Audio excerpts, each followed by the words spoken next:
E aí, minha gurizada, como é que vocês estão? Estamos aqui de novo no auladê.com.br. Olha quem retornou para a aula de hoje, Madame Bovary, né? Tava viajando, foi pro Sudão lá, fazer uma pesquisa e tal. Só que, cara, antes de começar a aula, vocês já se ligaram na aula do professor Jean, de física, o baixinho? Baita aula, né? Eu aprendi muita física com aquele cara. Vocês já notaram que ele vai pra frente da câmera o tempo todo? Ele abre os braços, vai aqui, ó, fala pertinho e tal. Ó, Madame Bovary vai pertinho e volta. Você sabe por que ele faz isso, pessoal? É que ele nunca comentou, né? Eu imagino que ele nunca nem deve ter comentado. É que ele tem 1,15 m de altura, né, pessoal? Né? Ele é bem baixinho, então ele tem que estar aqui pertinho, ó, pra vocês verem ele. Porque se ele vier pra cá onde eu tô, tu já não enxerga, vai estar assim, ó. Vai aparecer o G assim, ó, entendeu? Então, né, vou dar um abraço aí pro professor, meu parceiro, grande amigo, né? E voltamos então pra cá, pra nossa aulinha de literatura. Professor Bira, vamos nos divertir um pouquinho? Bora! Pessoal, para nós trabalharmos essa escola, esse período literário, que é o último da literatura brasileira, o famoso modernismo, a gente vai ter que recapitular alguns detalhezinhos das aulas anteriores. Quais são esses detalhes? Pré-modernismo, lembra? Os primeiros passos antes da Semana de Arte Moderna. Aí, a última aula foi sobre a Semana de Arte Moderna, que é o marco inicial do modernismo. E se vocês lembrarem dessa aula da Semana de Arte Moderna, vem inovações. Lembra? As vanguardas, inovações técnicas, uma nova brasilidade. E aí, cara, agora tudo aquilo que ocorreu em 3 noites da Semana de Arte Moderna vai servir de influência, ok? Mas vai influenciar muito essa primeira fase aqui, ó, do modernismo. Pessoal, didaticamente, o modernismo ele é separado em 3 fases, ou 3 gerações. Nós vamos estudar cada uma delas separadinha. Assim, ó, hoje é a primeira fase do modernismo, que vai de 1922, ou seja, da Semana de Arte Moderna, até 1930, ok? E muitos dos autores que vão aparecer aqui, não por coincidência, não é coincidência, participaram da Semana de Arte Moderna. Então esses são os inovadores, né? Esses são os pioneiros, botaram a carinha para bater. Então nós vamos dar uma trabalhada aqui nessa primeira fase, para depois dar continuidade às outras fases. Só para vocês terem uma ideia, pessoal, a segunda fase vão ter muitos autores, uma produção vastíssima de obras, e a terceira fase, ela tecnicamente vem até os dias atuais. Tem quem chame também de literatura contemporânea, mas isso nós vamos ver nos segmentos das aulas, certo? Um detalhezinho aqui, ó, essa primeira fase também é conhecida como fase de destruição ou de experimento. Por quê? Porque é aquela fase que vem junto com a Semana de Arte Moderna, então vai ter uma experimentação muito grande aqui. Eles vão fazer muito barulho, vão agitar bastante, algumas obras vão chocar, porque elas são extremamente inovadoras, mas eles deram o primeiro passo, né? Abriram a porteira, digamos assim, para o resto, os demais modernistas produzirem as suas obras. Certo, gurizada? Então vem comigo aqui. Olha só, qual é o contexto histórico de 22 a 30, né? O que tem nesta época aqui no Brasil? Crise econômica, o Brasil está com alguns probleminhas, tá? Revolta tenentista, né? A gente está recapitulando esse movimento.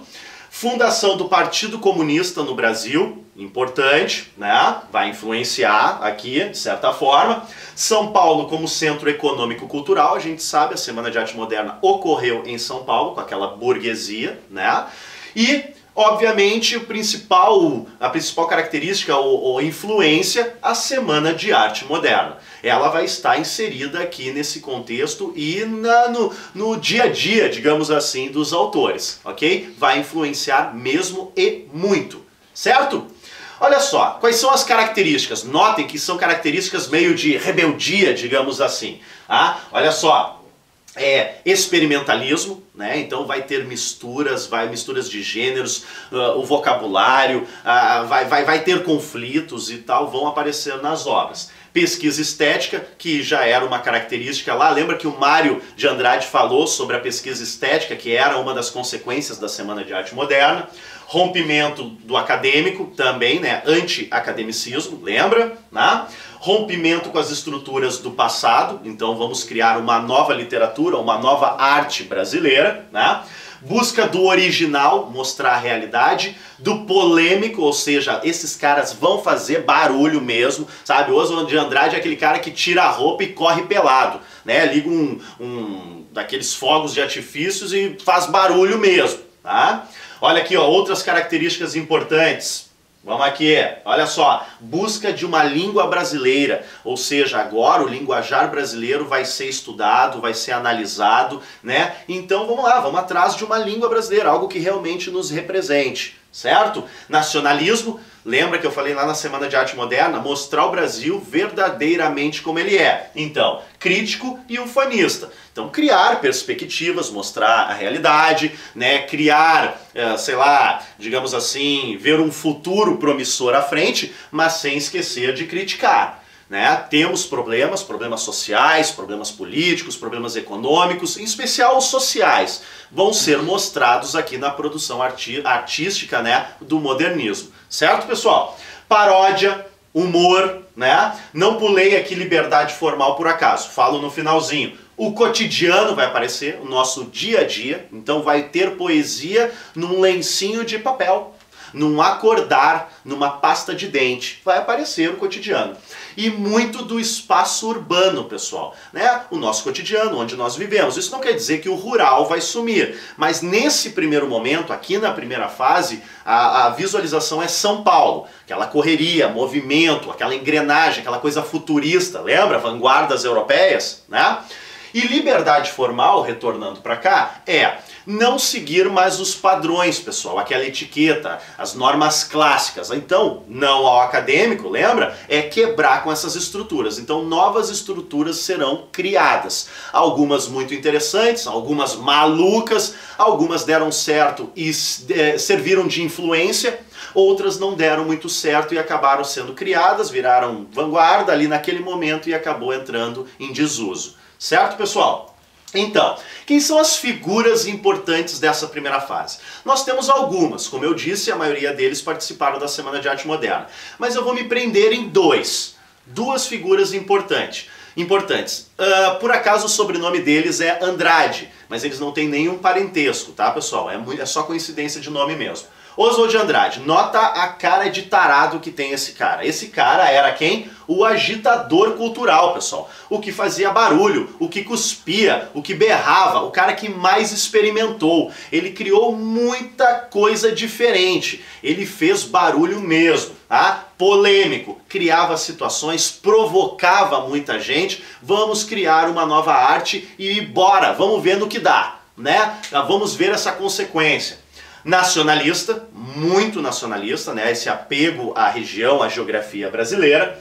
Contra convenções, então como ele experimenta, realmente esse é o que quebra todas as convenções. E convenções aqui, pessoal, não é só estética, tá? Convenções sociais mesmo, andar de chinelinho em lugares formais, digamos assim, arrotar na mesa. Imagina, arrotar até é interessante, né? Mas é uma coisa fisiológica, né? Só que normalmente tu faz no teu silêncio ali, né? Não provoca ninguém, porque é um desrespeito. Ele não tava nem aí, ele ia lá e criava uma situação e era pra chocar. Impactante, assim, sabe? Essa era a ideia do Oswald de Andrade, o taradão aqui da foto, certo? Satírico, irônico, vai usar muito do humor, né? Ironia pra caramba vai aparecer na sua obra, ok? Algumas produções dele conhecidas: Memórias Sentimentais de João Miramar e Serafim Ponte Grande. Coloquei abaixo aqui, ó, mistura de gêneros, né? Recortes, imagens, destrói a retórica, né? E os experimentos. Essas duas obras, pessoal, são duas obras muito diferentes na história do Brasil, de 500 anos. Esse cara, por causa desses experimentos, ele criou obras assim inovadoras, diferentes, singulares. Fizeram um determinado sucesso na época, mas também foram muito criticadas. Por quê? Porque o texto começa como romance, daqui a pouco aparece uma colagem. Daqui a pouco aparece um trecho de uma poesia, daqui a pouco volta novamente para o romance ou aparece um diálogo. Então é uma miscelânea, uma mistureba, né, que vão aparecer nessas duas obras, ok? Então ele é inovador, ele é pioneiro. Hoje em dia, infelizmente, são obras pouco lidas, pouco trabalhadas, inclusive até no ensino médio, no segundo grau, infelizmente. Por quê? Porque assim, eu não estou dizendo que essas obras são boas ou ruins. Não vou dar nem minha opinião pessoal sobre isso. Mas elas são diferentes. elas são inovadoras e elas representam esse momento do modernismo, essa primeira fase. Então acho interessante, né, nós analisarmos para ver o que ela tem diferente, o que ela representou e se influenciou, né? Acho interessante. Então isso seria a prosa do Oswald de Andrade, certo? Na poesia, nota esse rompimento, né, essa quebra de retórica, de regras. Ele escreveu, eu peguei um poeminha bem conhecido aqui do Oswald chamado Pronominais. Né? Aquela questão da gramática, das classes gramaticais que tu estuda aqui no auladê.com.br com o professor de português, né? Olha o poeminha que ele leu aqui, ó, que ele escreveu para nós. Dê-me um cigarro, diz a gramática. E notem que não tem pontuação, não tem vírgula, do professor e do aluno e do mulato sabido. Mas o bom negro, o bom branco da nação brasileira dizem todos os dias, deixa disso, me dá um cigarro. Então ele quebra com a formalidade, né? Isso aqui é uma inovação. Seguir classe gramatical, seguir pontuação, não, cara, vamos fazer uma nova literatura. Então, na poesia, olha só, um poema simples, direto e uma crítica ao parnasianismo, ao formalismo, ao classicismo, né? Um belo poema, eu gosto desse poema, muito legal. Ele chega perto do coloquialismo, né, pessoal? A maneira que nós falamos. A comunicação entre eu e vocês, eu e você, você e eu, juntinho. Lembra Tim Maia? Eu gosto muito de Tim Maia, né? Então, Oswald de Andrade, pessoal, basicamente é isso. Agora, uma outra figura brilhante, muito brilhante, um intelectual dessa primeira fase, também um mentor da Semana de Arte Moderna, é quem? Mário de Andrade. Figura fantástica, assim, ó, todos que o conheciam falavam muito bem dele. O Oswald, né, é um fanfarrão. Mas o Mário era o queridão, todos o respeitavam, um intelectual, pessoal, aqui ó, um mentor intelectual, investiu na pesquisa estética, ele já foi mais técnico, né, em relação ao Oswald de Andrade, mas ele se aprofundou nessas pesquisas do Brasil, do folclore, das tradições, o legado, a história brasileira. Ele é nacionalista, eu poderia ter colocado aqui o nacionalismo, no nacionalismo que o Oswald tem, só que ele é mais técnico, ele é mais tranquilo em relação ao Oswald. Tá? Impulso consciente, já vou falar sobre isso no próximo slide, para a gente entender direitinho o que é isso. E valorização de São Paulo. Semana de Arte Moderna, aquele movimento de São Paulo, burguesia paulista, então ele investe muito em São Paulo, certo? Agora, sobre o impulso consciente, vou colocar dois slides à frente, pessoal. Tem uma obra dele chamada Pauliceia Desvairada. Pauliceia, São Paulo, desvairada, movimento que não segue uma corrente, né, para tudo que é lado, né, fibrilando. Né? E nesse livro tem um prefácio chamado Prefácio Interessantíssimo, que é o que costuma muitas vezes cair nos vestibulares aí Brasil afora. O que ele fala nesse prefácio interessantíssimo? Peguei um trechinho aqui, me dá licença para ler para vocês. Quando sinto a impulsão lírica, escrevo sem pensar tudo o que meu inconsciente me grita. Penso depois. Então, pessoal, retornando, o que eu fiz aqui? Né? Vamos ver aqui, ó, aqui, tô aprendendo, né, pessoal? Dá um desconto aí pra mim. Impulso inconsciente. Olha só que bacana. O impulso inconsciente significa, ele pensa e vai pro papel. Tudo que ele sente, ele coloca no papel. Então depois ele pensa, analisa, recorta, lapida. Esse é o método Mário de Andrade na sua obra. Certo, pessoal? Então, passamos para a prosa dele. Uma das grandes obras que ele escreveu se chama Macunaíma. Todos nós conhecemos, Macunaíma já foi leitura obrigatória em vários vestibulares aí do Brasil. E assim, ó, a obra fala do quê? Olha só. O segundo título, né, dele se chama O Herói Sem Nenhum Caráter. O Macunaíma é mau caráter? Leviano? Não, pessoal. Aqui sem nenhum caráter ele fez uma pesquisa muito interessante e chegou à conclusão que hoje nós sabemos, mas imagina lá no início do século XX, que o brasileiro, na verdade, é a mistura do negro, do africano, que veio para essa terra, do índio, o selvagem, o peladão, que vivia aqui nessa terra, e do homem branco colonizador, aquele pé sujo que veio para cá. Então, nós, no nosso sangue, corre essas três etnias, digamos assim, essa mistura, essa síntese étnica.